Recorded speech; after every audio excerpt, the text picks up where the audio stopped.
為了要讓咱人若準備回去的時陣維持着咱人的尊嚴，台灣有這病人自主法加安寧醫療制度。不過，有民間團體和醫生強調講，這醫療挺好延長咱人的性命。有當時對患者來講是把這病痛的折磨猶閣較長，拖到死爾。立法院在今日召開公聽會，招專家學者做伙來討論。那這法務部和衛福部是回應講，目前這安樂死也有真儕爭議，應該等到社會有共識才來推動。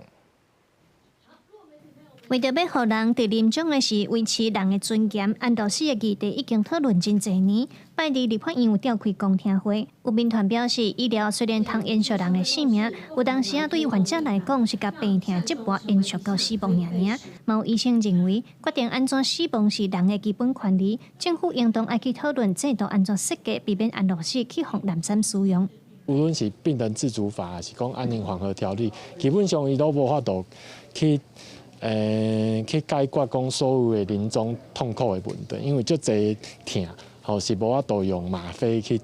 控制的。評估說病人是否真的需要，那是否真的是一個適當的一個判斷，以及呢，在這個過程中，醫師是否能夠被保護，好，那倫理上要怎麼樣哈去執行，好，那達到我們這個法治化最高的一個效益。針對民間團體甲醫生的訴求，法務部是回應講，安樂死佇咧憲法、醫療、宗教甲倫理攏也真有爭議，應當愛有社會共識，才來推動合法安樂死。因為衛福部是講，會就目前安寧醫療甲病主法繼續來拍拼，使他人得以實現自殺意圖，或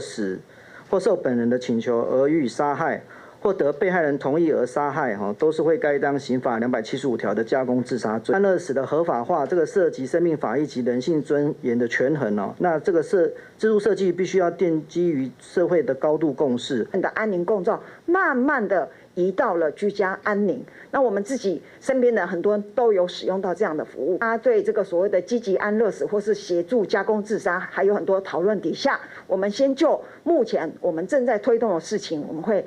更加努力來做。目前法務部甲衛福部對安樂死議題的態度有關是較保守，民間團體甲醫生攏建議政府應當參考有在實行安樂死的先進國家做法，積極考慮安樂死的制度設計，維護患者臨終的尊嚴。記者盧尚祖、鄭俊堯台北報道。